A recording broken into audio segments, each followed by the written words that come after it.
Ce que vous êtes sur le point d'entendre n'est pas une analyse, c'est un dossier. Des faits documentés, des sources officielles, des événements qui se déroulent en ce moment même, à l'intérieur du régime iranien. Et si vous regardez cette vidéo jusqu'au bout, vous comprendrez pourquoi des chancelleries entières à Berlin, Paris et Washington retiennent leur souffle. Commençons par ce que personne ne dit clairement.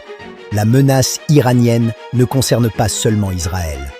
Elle concerne l'Occident tout entier. La République islamique d'Iran n'est pas simplement une dictature régionale. C'est un projet idéologique qui a financé des réseaux terroristes sur 4 continents.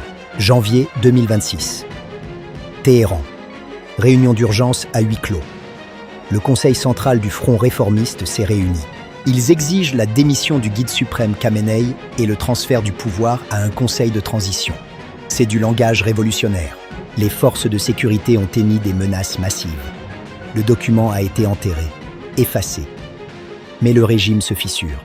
Partagez cette vidéo. L'effondrement de l'Iran se produit de l'intérieur. Voici qui a démissionné en premier.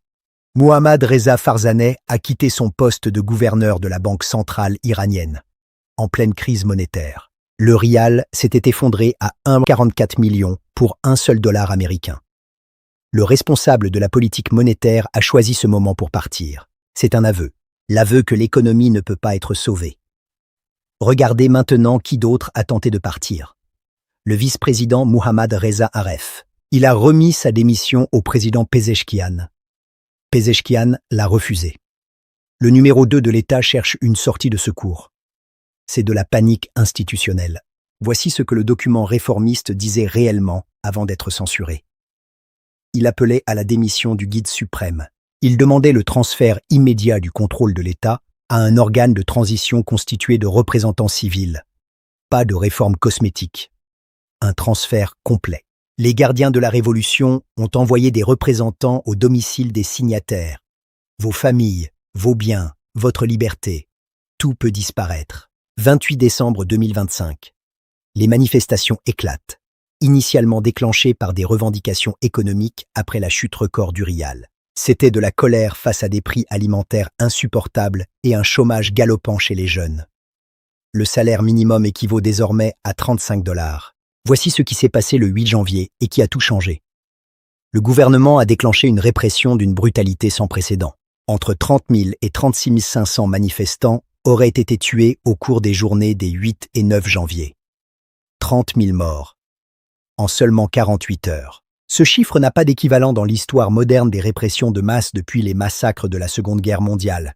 Ce n'est plus de la répression. C'est un massacre d'État. Et c'est ce massacre qui a déclenché la rédaction du document réformiste.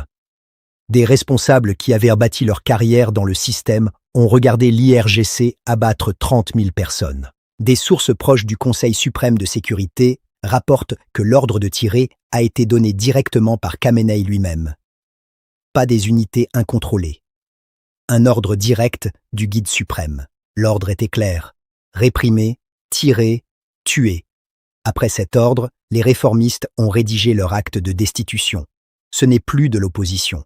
C'est de la mutinerie institutionnelle. Voici ce qu'a dit le chancelier allemand après le massacre. Friedrich Merz a déclaré que tout régime recourant à une telle violence a déjà perdu sa légitimité fondamentale. Il a évoqué les derniers jours et dernières semaines de ce régime. Le chef d'une des principales puissances européennes déclare que la République islamique est terminée. Berlin dispose de renseignements. Merz sait ce qu'ils disent, et il a choisi de parler publiquement. Le monde entier retient désormais son souffle devant cette implosion. Regardez ce qui s'est passé avec les milices étrangères. Le gouvernement iranien a fait venir 800 membres de milices étrangères pour écraser les manifestations. 800 combattants non iraniens. Importés pour tuer des Iraniens. Irak, Liban, Pakistan, Afghanistan. Environ 800 membres ont été acheminés sous couverture officielle de pèlerinage religieux. Faux pèlerinage. Vrai massacre. Le président Trump a averti que si les tueries continuaient, les forces américaines interviendraient. Interviendront. Pas pourraient intervenir. Interviendront.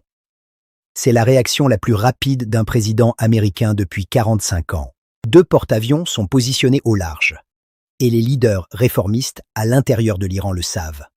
Ils voient que les massacres, et ils veulent que Khamenei parte avant que Trump frappe. L'Union européenne a officiellement désigné l'IRGC comme organisation terroriste. Gel des avoirs, interdiction de voyager, poursuites judiciaires.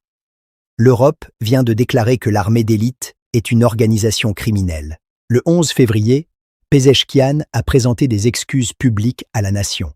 Ce n'est pas du remords. C'est une fracture institutionnelle. Le président s'excuse. Le guide suprême reste silencieux. Ce fossé dit tout. La peur ne fonctionne plus. Des initiés rapportent que pendant 47 ans, la terreur a fonctionné. Jusqu'à maintenant. Les Iraniens ont regardé 30 000 des leurs se faire abattre. Et ils continuent à manifester.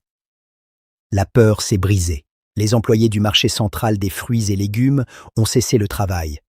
Toute la région de Téhéran dépend de ce marché. Les travailleurs l'ont paralysé. C'est à ça que ressemble l'effondrement d'un système. La machine économique se grippe. Pour la première fois, le guide suprême et le président ont reconnu que la responsabilité de la situation économique ne peut pas être attribuée uniquement aux sanctions. Aveu public de défaillance gouvernementale. De la bouche même du guide. Les chiffres officiels indiquent une inflation annuelle dépassant 52%.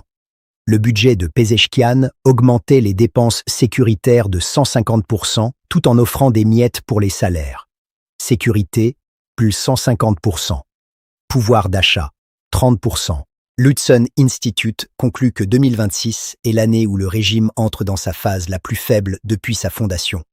Plus faible que jamais. Et les responsables internes le savent. C'est pourquoi le gouverneur de la Banque centrale a démissionné. La crise actuelle est ancrée dans une dégradation économique structurelle et prolongée. Pas un simple soubresaut. Vous pouvez tuer des manifestants. Vous ne pouvez pas faire remonter le rial. Rien ne le fera sous ce régime. Israël a démantelé la stratégie régionale de l'Iran. Le Hamas a été détruit à Gaza. Le Hezbollah a été dégradé au Liban. La Syrie sous Assad est tombée. Chaque proxy investi depuis 30 ans, effacé. La dissuasion iranienne a évaporé. La guerre de juin 2025 a directement frappé l'Iran, détruisant ses défenses aériennes et ses infrastructures nucléaires. L'Amérique a bombardé Fordow, Natanz, Isfahan. Les leaders voient un Iran encerclé, affaibli, isolé. Dans les rues de Téhéran, des foules scandent leur soutien au retour de la monarchie constitutionnelle. Le prince héritier Reza Pahlavi.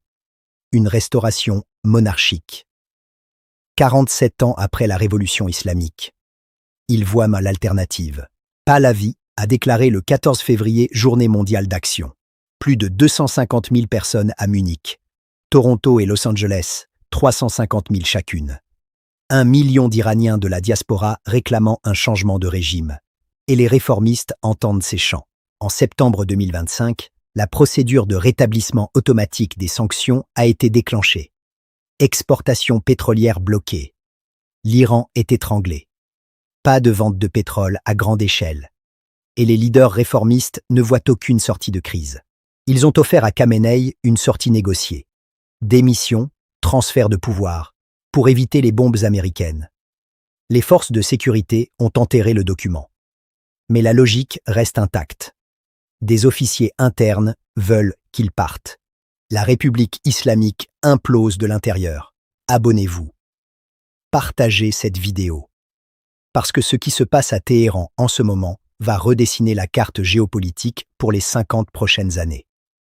Vous regardez cela se produire en direct.